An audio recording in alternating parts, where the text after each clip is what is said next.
mois termine, Seigneur. 30 septembre. Père, en ce dernier jour du mois, je m'incline devant ton trône avec un cœur rempli de reconnaissance.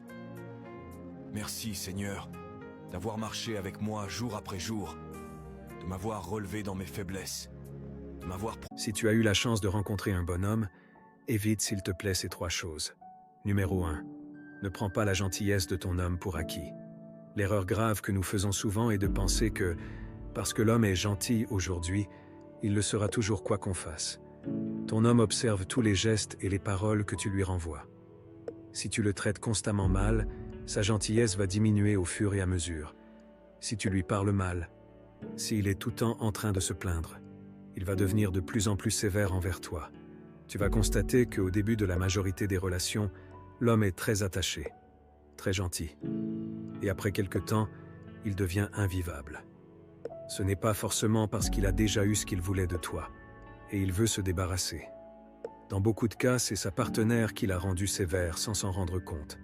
Et beaucoup de femmes ont perdu des relations précieuses à cause de cette attitude. Numéro 2. Si tu as un homme qui t'aime réellement, évite les conflits d'opinion avec lui. Vous n'êtes pas forcément obligé d'avoir les mêmes points de vue, mais s'il insiste beaucoup sur un point de vue, donne-lui raison à l'instant et attends une autre occasion pour reparler du sujet. Ne tiraille pas beaucoup avec lui. Si vous êtes en froid, n'attends pas forcément que c'est lui qui fait le premier pas pour résoudre le problème. Ne rivalise pas avec lui. Tu peux aussi lancer le premier appel ou le premier message pour la réconciliation. Tu es une princesse, c'est vrai, mais n'oublie pas qu'il est le roi. Numéro 3. Ne lui manque jamais du respect. Pour l'homme, l'amour, c'est le respect. Montre-lui qu'il est le maître dans la relation. Il se sentira aimé. Et il va te rendre heureuse à tous les niveaux avec plaisir. Si tu es du même avis que moi, mets un cœur dans les commentaires.